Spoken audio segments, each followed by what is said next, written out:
time to rejoin the conversation.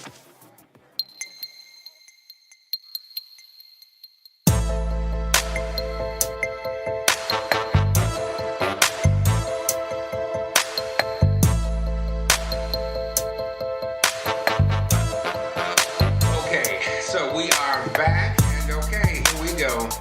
Party politics. So, with this Black History Month, I was thinking about the people who've been game changers in particularly in kind of the Black American history landscape, but not just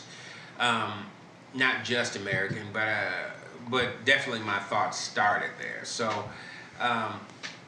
we just wanted to do a salute to the game changers, that they've done something or been the first at something, and it has changed the way that we do or view that thing forever. Go ahead. You know, I think you have to start from one of the earliest in American history, and that would be Frederick Douglass. Absolutely. You know, Frederick Douglass was an amazing human being. You know, he as an orator, he was extremely intelligent, became a statesman. Yeah. He argued against anti-slavery, of course, because he came from the slaves. But at the same time, he was willing to say, I will talk with the slave owners, because if we can change them, you know, I'm not going to hold against anybody if I think I can make them better by dialogue. There you go.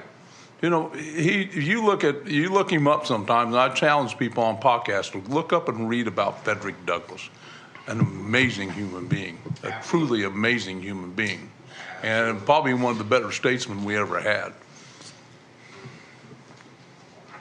Well, actually, I got a quote here. Okay. On dialogue with slave owners, which he's often criticized for, I would unite with anybody to do right and with nobody to do wrong. That's a good thing for all people to remember. That's a good quote. It's a good quote. What are you thinking, Adrian? Definitely some of the names that are listed here for sure, and for so many different reasons. I have to add a female: Harriet Tubman, Rosa Parks, Absolutely. Coretta Scott. Absolutely. I mean, very strong, very willing to be a part of each movement that they were a part of in their respective times. So definitely them. Modern day, Michelle, Barack. I mean, just constant game changers with the things that they move, and it showed us a lot of different. I think it gave a modern motivation when they came to the plate and they became a lot more mainstream. Absolutely. To see a president and a first lady to be on, you know, nighttime television, daytime talk shows, to be very open the White House to the. I was going to say Oprah Winfrey. Her too. Unbelievable what she's done. You know, from her acting on to building $1 billion enterprise. Yeah, her own network. I mean, I'll never forget her in The Color Purple. I mean, that woman could really act. That was a strong performance. Even Whoopi Goldberg. Whoopi and her together on that were just phenomenal. She doesn't have that mainstream, you know, superficial look to her, but she just had a knack of just wanting to press forward and be a comedian and change the game with that area. So Absolutely. You know, she when she started acting, she took a lot of roles that were meant for men.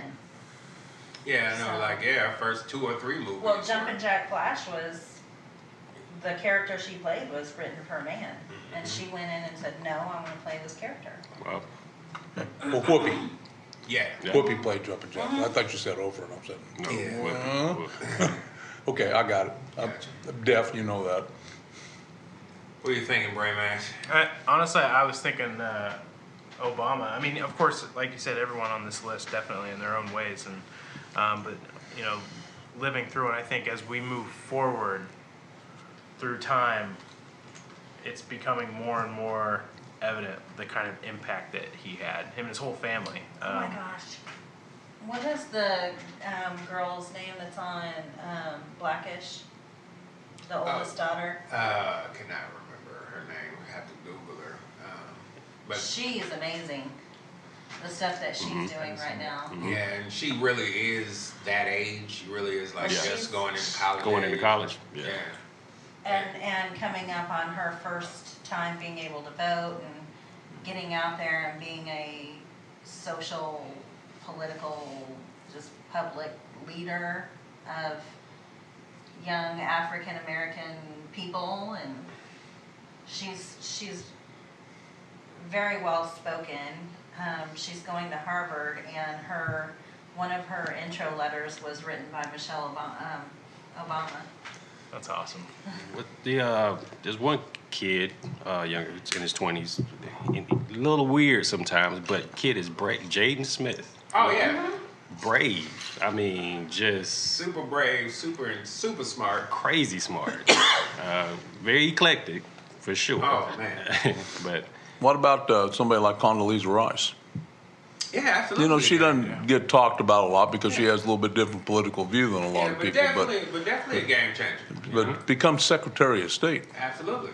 And the way she handles herself and Secretary of State. her piano abilities, her fact that she's in the NFL. And also, you realize now she is a member at Augusta National.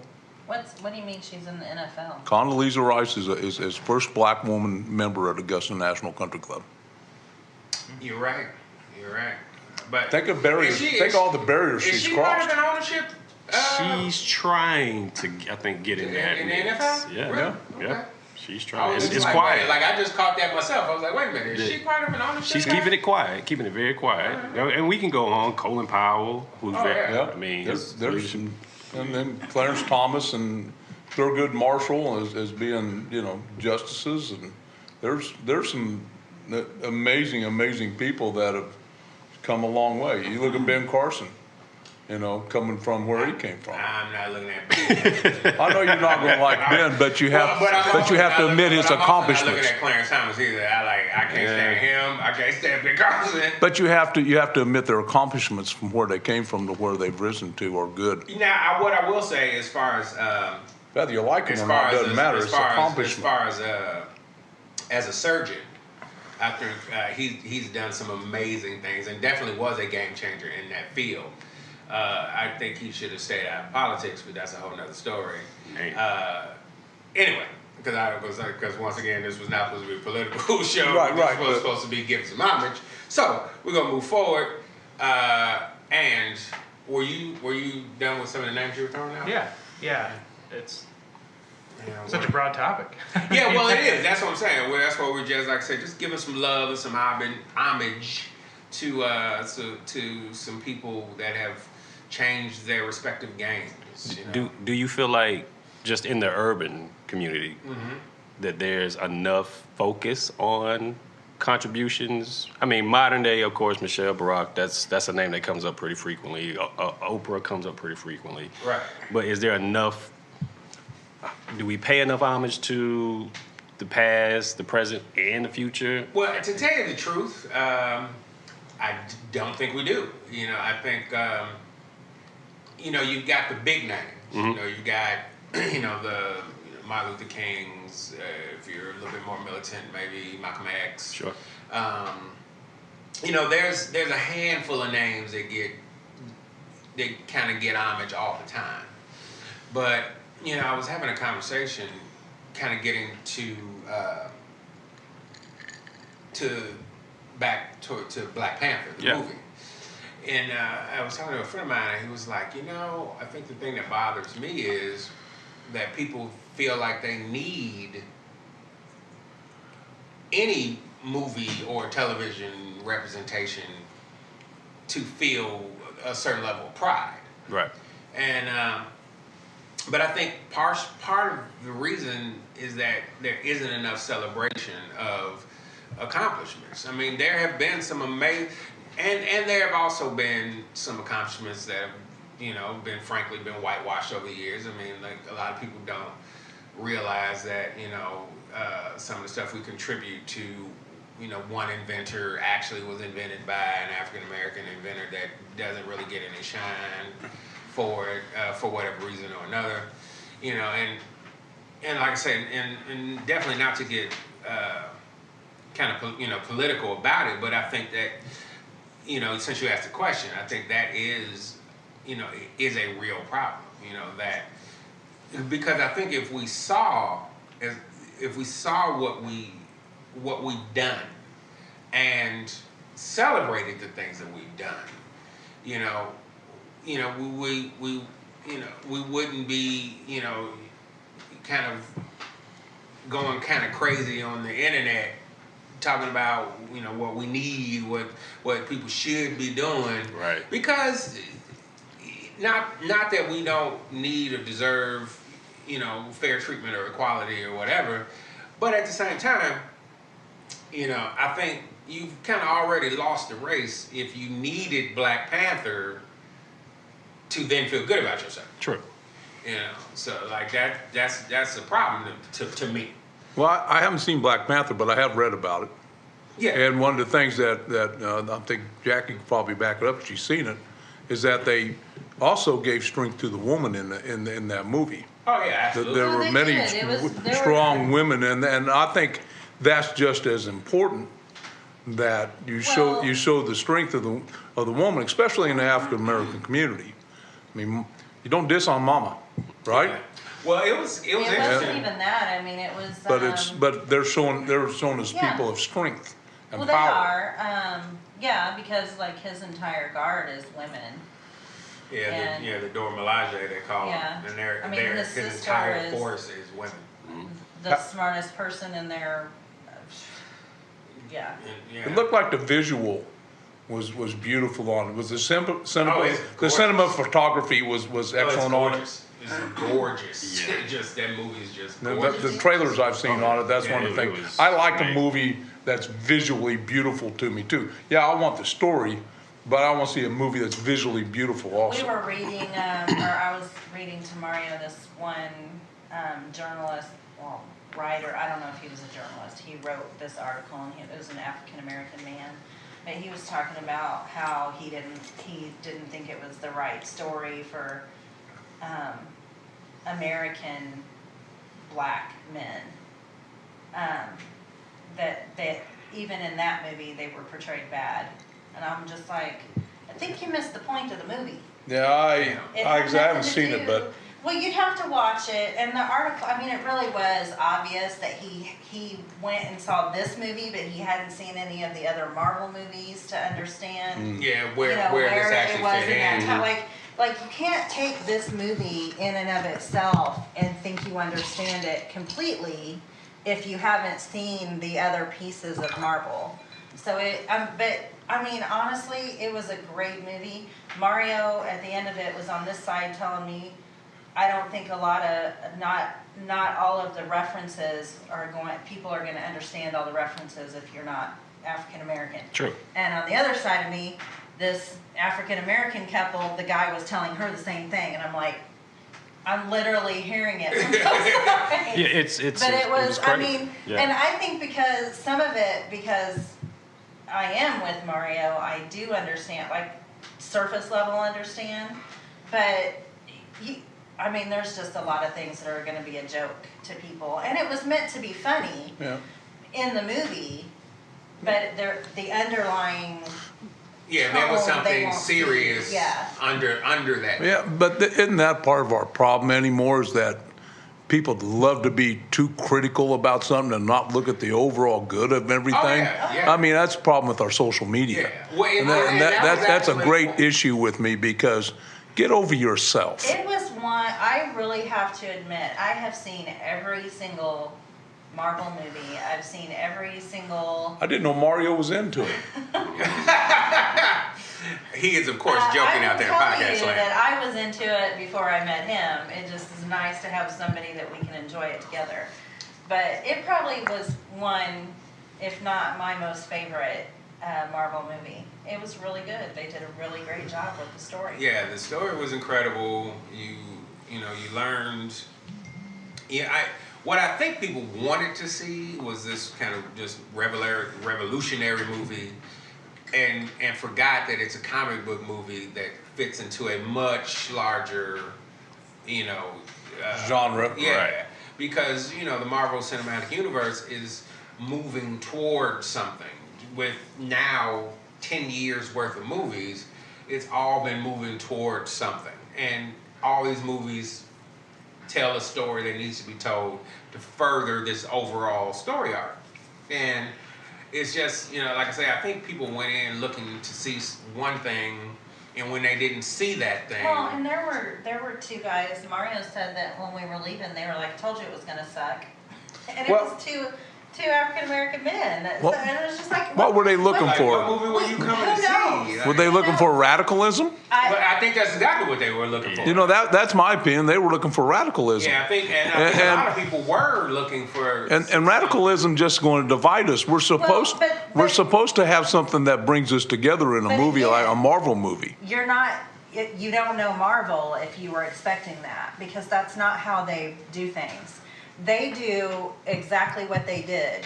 There are political undertones, but it's not slapping you in the face the entire movie. Nor should it. Yeah. And so you hear it and you absorb it, but you don't feel. And if it's for you, you know that they said it. Well, and even in the revolutionary part of it, you could see that there's a piece of, without spoiling it for anyone who hasn't watched it and plans on watching it, there's undertones of even that, but saying that's not the way to go. That's not necessarily the answer, right? Yeah. So, a movie has to appeal to all people. Yeah. They all let an old white bearded man like me come in, and I ought to be able to enjoy it too. Absolutely. And that's the thing that they created. And I think that you would. I think they created a movie that now here's why I love the movie. It's a very black movie, but it doesn't feel like only black people should be watching this. It feels universal in its themes and tones, but it's a very black movie. I mean, you've got two white characters in the whole movie. Right. I mean, you really don't notice. There's all these, other. Well, that's like saying I shouldn't like hip hop, or I shouldn't like R&B because I'm white. Are you serious? But there's a lot of We know why you like R&B. Oh, I love R&B, baby. Because the ladies like R&B. That's another podcast, Dave. But it's a similar comparison. It really is. True. You can't lock yourself into certain things, because if you do, then you become narrow-minded, and narrow-minded is ignorance. Yeah. All right, so. But there are movies that we've gone to see that I thought certain parts were funny, but I didn't feel like I should think they were funny. Have you guys watched Longmire? Like the TV show? Yeah, Longmire. No. I think I watched one episode of it. I didn't even know it was a but thing. it's on Netflix. Mm-hmm.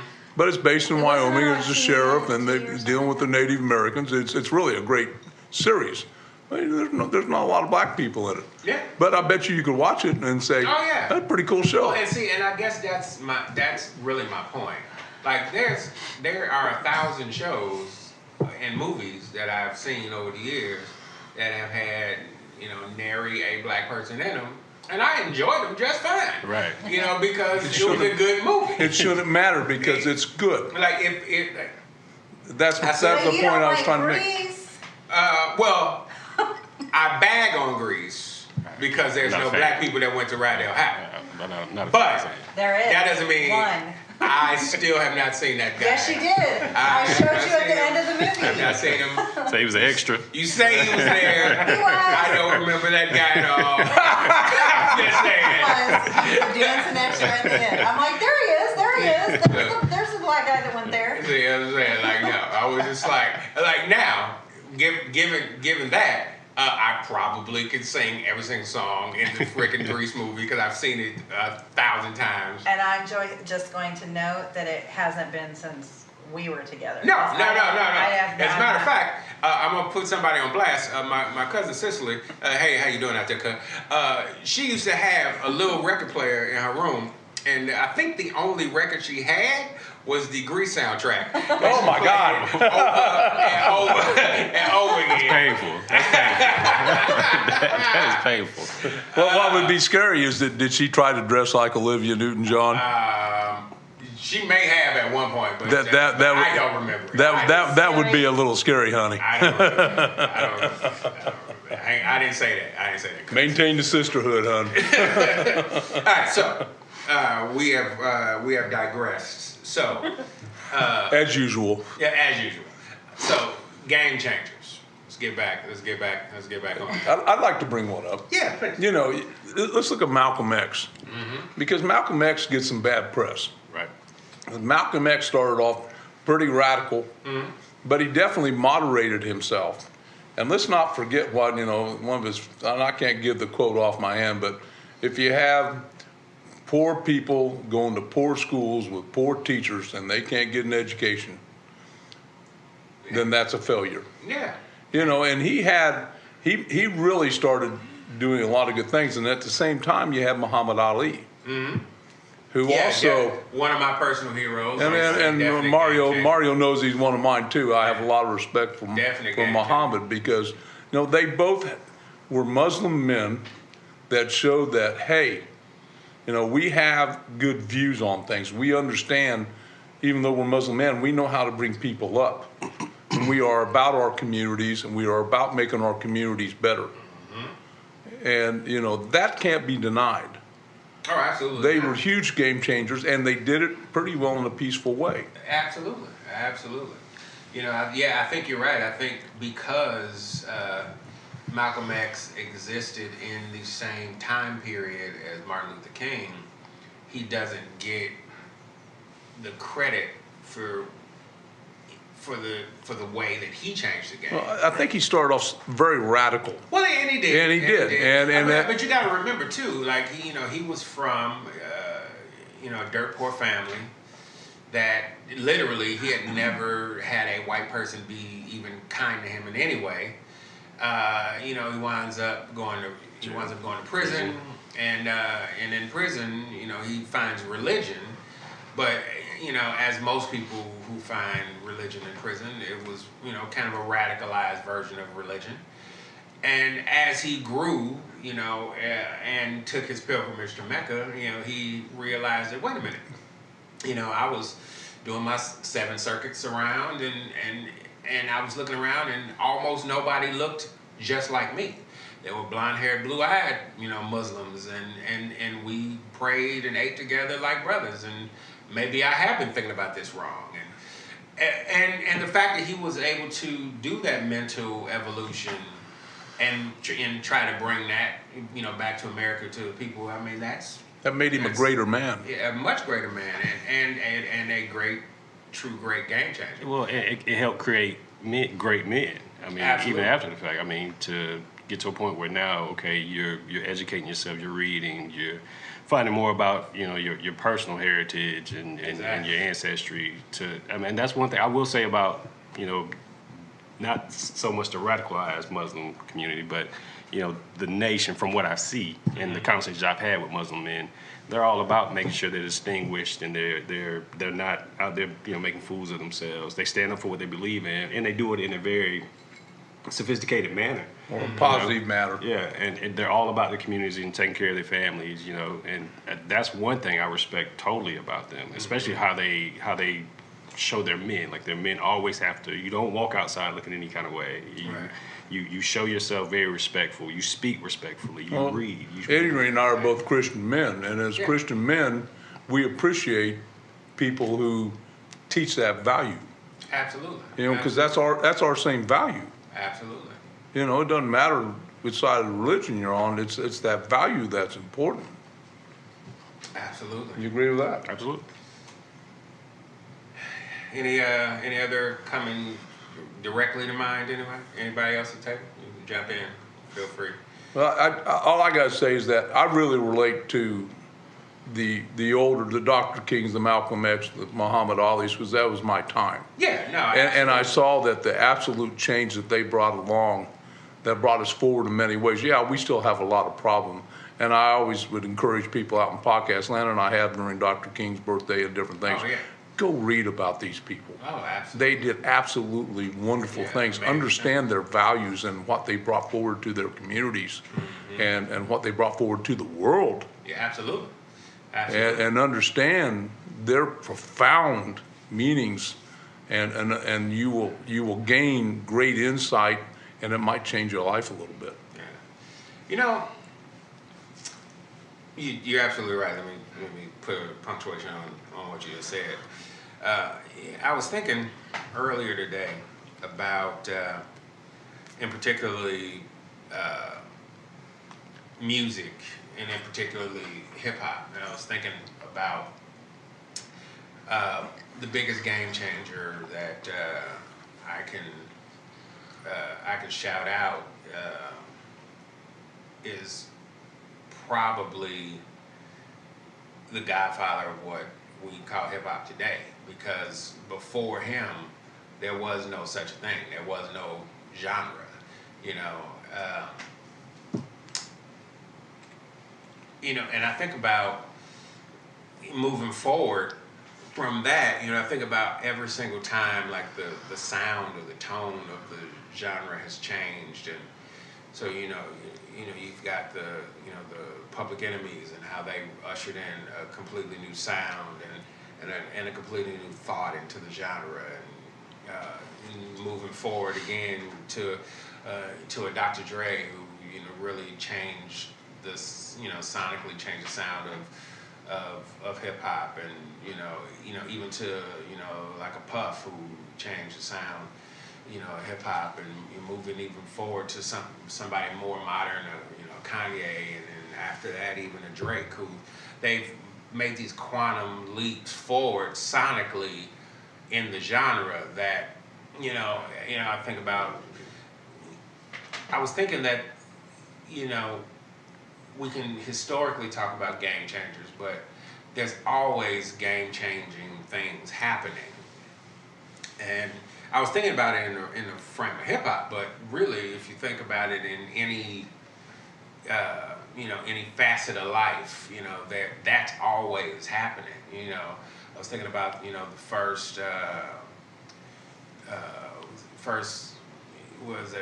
was the first black female, or first black period astronaut, being the woman. Mm-hmm. I was thinking of, I was just thinking there's been so many game-changing things, here recently, Ava DuVernay being the first black female to get to direct a movie with $100 million budget, because she's doing A Wrinkle in Time, now, and Brian Coogler, who directed Black Panther. I mean, he's 33. Young. I want to say, Young. And he's doing these level, literally 3 movies in, because he did Fruitvale Station, yep. Then he did Creed, yep. And now he's doing this kind of a blockbuster, and like getting ready to do Creed 2. Yeah, getting ready to do Creed 2. Yeah, I'm like, which me personally, as a fan of the Rocky series, speaking about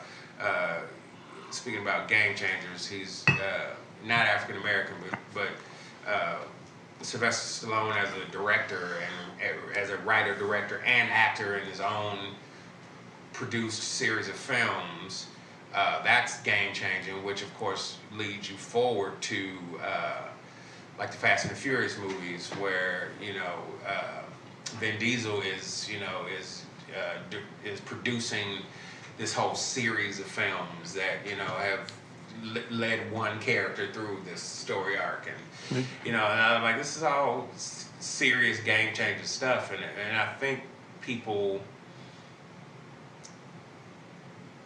don't necessarily, because it's happening in real time, I think people don't see it as, oh wow, this is something brand new. This is really a game changer, and so yeah, I just got to thinking about that earlier today, and I was wondering, is in any other kind of walks of life, facets of life, or is there anybody that people can think of that are more kind of modern game changers?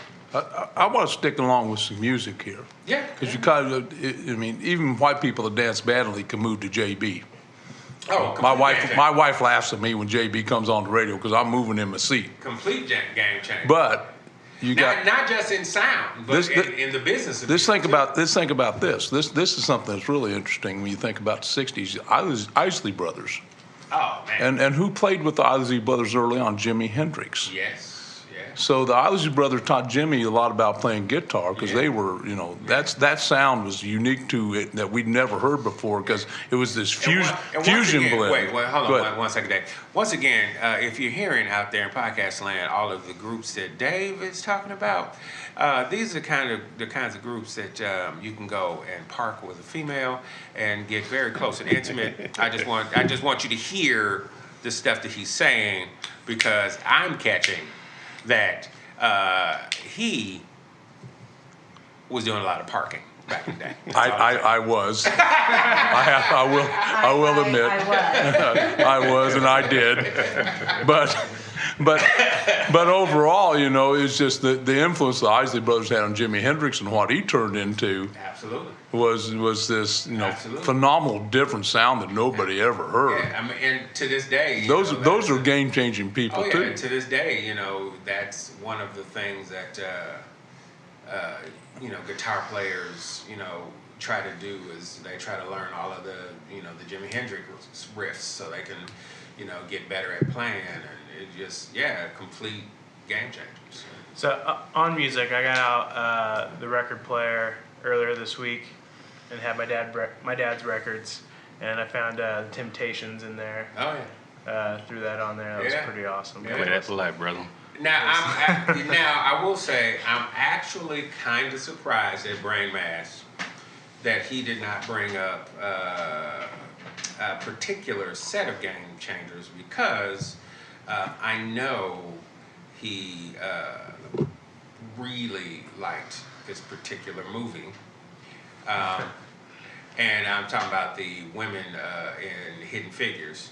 Oh, yes. If you can't imagine, with a name like Brain Mass, he's kind of smart, and he's really into numbers. So algorithms and all that stuff. Well, he has a math degree. So if you can imagine being able to take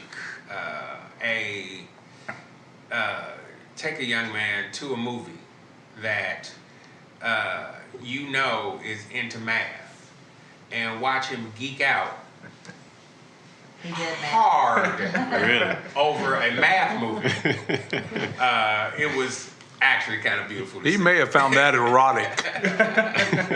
Quite possibly. I mean, because they were like such and such a theorem, and he was like, I know that theorem. I was like, this is the best. I'm so glad we decided to bring him. This is the best thing ever. Oh man. I'm pretty sure by the end I was like, did you guys hear it? Yeah, we heard it. I'd go off at somebody not as famous, but you hear about them and not even in rap music. There's a guy named Tristan Walker, and Tristan Walker he owns the Bevel shaving company, and he was offered hundreds of millions of dollars from Gillette to sell. It's strictly for African American men, and I think now he's come up with a trimmer. And you hear Nas talk about, the best blade out there is the Bevel blade. He said it in a rap song, which Nas put his trimmers and his shaving kits completely on the map. Oh yeah. And I would say probably another game changer that's quite unique now that's starting to surprise people. LeBron James. He's speaking out. Who? LeBron James. Yeah. Oh yeah. I mean, he's speaking on behalf of urban culture, and a lot of people don't know how much LeBron gives back to communities. I mean, I think he sent all his homeboys to college so they can run his businesses on the side. And isn't that what's important for, especially black athletes that are really looked upon? If they can turn around and give some of their fortune into helping their own kind achieve success, doesn't that just, that goes back to Muhammad. Yeah, I mean, he's kind of following in those footsteps because he gave back a tremendous amount. And I think LeBron, I think you're right. I think even Kobe Bryant has the ability to do that. You look at. I don't know if Kobe is quote unquote as conscious about it. I don't know. I could be wrong. Yeah, I haven't heard a lot about his charitable givings or not. And even Jordan, he's a billionaire status, selling sneakers, repeating sneakers for the past few decades. Exactly. And I watched an interview this morning of LeBron. I saw a couple of different times shared, so I don't know if this was like last night or something, but he was responding to a question that was, "Hey, you know, so and so from a news network said you should Fox not." News. Yeah, said you should shut up and just be dribbling, and that's it. And his response was, you know, he said, you know, my kids are here. They're looking up to me. They're looking at me as a role model, and you know, this is my platform to give the right message. So no, I'm not going to just shut up. I'm going to use it, and you know, I really like what he said. That you know, he's there. He's going to use what he has. He's going to use it in a smart way, and he's going to get the right message out. And I thought it was really cool. He's not going to conform. He's going to be his own man. Executive producer on TV shows, Yeah. movies. Like, I mean, I get it. It's like much bigger than Yeah. that, but it was very cool that I don't know. I really liked that this morning when I saw that. So. but yeah, I think now, currently, you know, there's a lot of be seen and not heard in certain areas. And you know, if you play basketball or even with the Kaepernick situation, you get paid millions of dollars to be an entertainer for people on, you know, On this one particular level. right, and you shouldn't step outside that box. But to know you have that kind of influence is very important. That's bullshit when people say that, you know. You know, I It think really that- is. It's bullshit. I think the thing you have that's a right to amazing- stand on your own as a man. Well, I think the thing And that's state kind your of a- beliefs, and kind they of- have people. Even if you don't agree with them, you got to respect it. Shouldn't matter what profession you're in. Shouldn't it? Everybody has a right to voice their opinion. I mean, and he's definitely he from. said, I'm more than just a basketball Yeah, player. I mean, he is from a long lineage of black athletes who, you know, spoke out against injustices, you know, during their time, you know, and all of these, you know, back, you know, from the Jim Browns and you The know, Mexico City Olympics. yeah, I mean, That was a huge oh, yeah, statement that those two made. absolutely. Wearing the black gloves and raising their fist. Absolutely. Man, that was really the first time that happened. Yeah. That was impactful. And one time, speaking of game changers, you know, I mean, it at a certain point, well, I think that is my point. When you step out there and do what needs to be done, sometimes even at the cost of, you know, money or popularity or whatever the currency is that you know is being traded against you, but you affect things from then forward. You know, you're a game changer, and you should be, you know, heralded as such. And with that, because we can go on and on and on, I think I'm going to pause right here. And with that, we'll be right back. Hey, you having a good time? Let me introduce you to a couple of my media brothers. First, www.americathemixtape.com, a cipher on American politics, society, and culture. And where'd I get that mixtape? Of course, www.cornerbodega.us, purveyors of urban culture. Come on, let's get back to the party. Okay, so we are back, and before we get out of here, let's talk about today's Sugar Honey Iced Tea. And for those of you that don't know, these are the things that I, or a member of the group, have found that are really cool, aka the shit. And if you haven't guessed, actually, today's show is about game changers, and the thing that is the shit is game changers. The ones that are willing to do the new in order for it to be better for us all. Before I elaborate on the Sugar Honey Iced Tea, I actually did forget something from the Sugar Honey Iced Tea section. Any of you out there who are hip-hop fans will probably know this line. Peace to Ron G, Brucey B, Kid Capri, Funkmaster Flex, Love Bug Starsky. And Love Bug Starsky passed away at 57. Of course, that was from legendary B.I.G. song. So we want to send some love and condolences out to Lovebug Starsky's family, and definitely a game changer, and will be forever immortalized in a serious hip hop classic, Notorious B.I.G.'s Juicy. With that,